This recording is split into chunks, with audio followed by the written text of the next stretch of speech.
And she says, well, I'm going back to my sister's now, and we're going to go over there and like play games or play cards or whatever. If you want to, you can come. I'm like, well, no, that's okay, so we exchange numbers. And I get to the house, back to my house. I'm like, you know what? I'm going to call her and invite her over. See if she wants to come over. And I know it was a bit strange, but she just seemed very, very cool. And I wasn't interested in her in a romantic way at that point. It's just I was really comfortable around her, and just really brought a strange, strong amount of happiness to me, you know? So I'm like, you know what? I'm right around the lake here. Why don't you come over and hang out? She's like, just thinks about it. She says, yeah. And I could tell that she was surprised that she even said yeah. So she comes over, and we hang out, and she stays all night, and we didn't do anything. She gave me a kiss, and I kissed her back, and that was it. We just sort of laid there, and it was really nice to have someone to lay with. And I wasn't looking at it as a romantic way. I was looking at it as like a sort of like how sort of like how animals lay together to keep warm and to be more comfortable. I looked at it as like almost like just a natural like body pillow or something. It wasn't anything romantic. It was just friendly. I guess a lot of people the best way I can describe it is there's ecstasy, the drug, and people say when they take it they just feel so touchy feely and happy about everybody. They feel so friendly. They don't feel sexually interactive. They just feel really friendly and happy. And that's how I felt. I was experiencing ecstasy. And pretty much from that day on, she kept coming over. She never went home. And after about a month or 2 months, we realized that we really liked each other. And that we would definitely date because we really, really enjoyed each other's company. And by the third or fourth month, she moved in. And about that time, about a month after she moved in, actually, um, it was Mother's Day. And we went to a local tower, Bach Tower.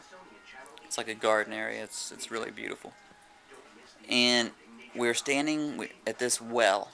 It was like this sort of like very beautiful well with orchids growing on the walls and goldfish in the actual pond area, and just very old, authentic, sort of enchanted.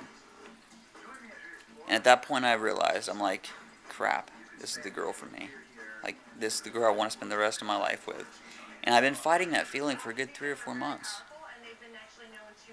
Because it just, I didn't, I'll be honest, I was too wrapped up on the whole idea of outer beauty.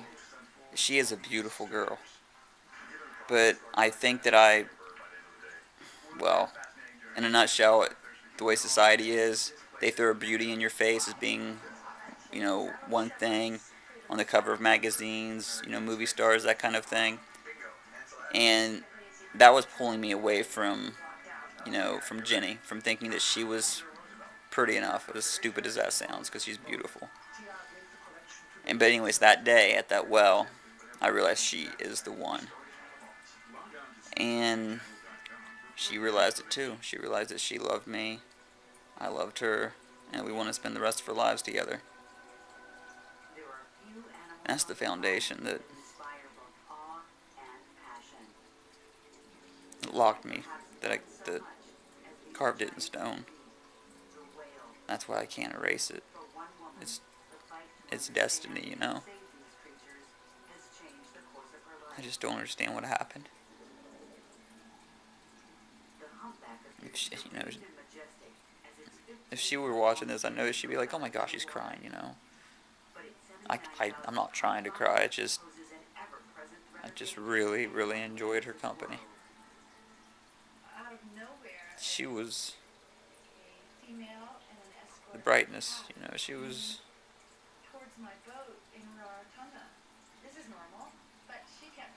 was like the eye of the storm. She was the calm of the storm. She kept me. I felt complete. I don't feel complete anymore. I didn't feel complete before her. I only felt complete when she was in my life. I don't even feel halfway complete anymore. I feel like a shell. I feel like that I feel like death. I feel like a body that is laying in an emergency room clinging to life. That's exactly what I feel like.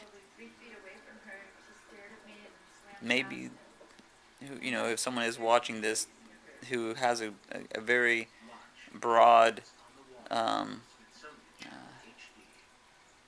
literate mind, I guess, and, you know, as far as like literature, not meaning illiterate, to literate. I mean like, are familiar with like poetry and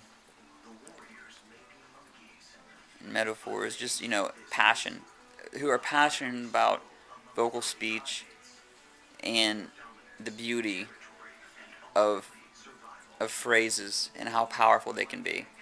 Hopefully, if someone's listened to this that has that kind of mind, then they'll understand exactly why it brings tears to my eyes.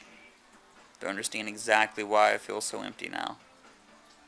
So I've tried to explain it so perfectly. I've tried to just make a perfect documentation to where when I'm not around anymore, so, maybe somehow this will still exist, and and carry itself on through as many years and time as it can. And if it can even help anybody, if it can help anybody, if it can enrich anybody's life, I miss her. I miss her a lot. I miss her bigger than life. I miss her bigger than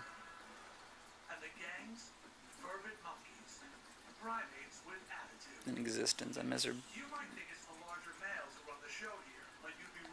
It just feels like that everything that's ever existed, that's ever had a consciousness, that's ever been real or realized, it seems like without her in my life, that all is gone. That I'm experiencing an echo effect of just what that used to be. And then it'll eventually be completely gone. It'll be nothing. There's a word I like, nidus, the start of everything. I feel like that with her in my life, we are standing on top of everything. That society was holding us up, as like the pinnacle of what you should experience. Of what, not just life, but what existence, consciousness should be. I feel like we were on the top of that. Not because we were better, just because we had found it.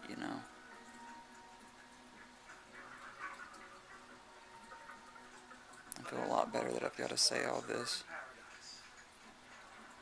I feel like that if I can't stick it out and I can't make it, or if it turns out to where I know for a fact that there's no hope that we'll ever get back together,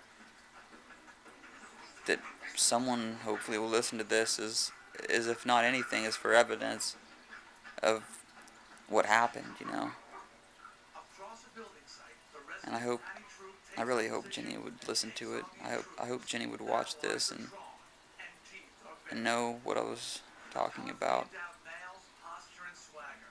I don't know what happens after you die. I don't know. I think about it and it's like, what if you die and you're reborn and you go through something like this again? And I don't want to die and be reborn and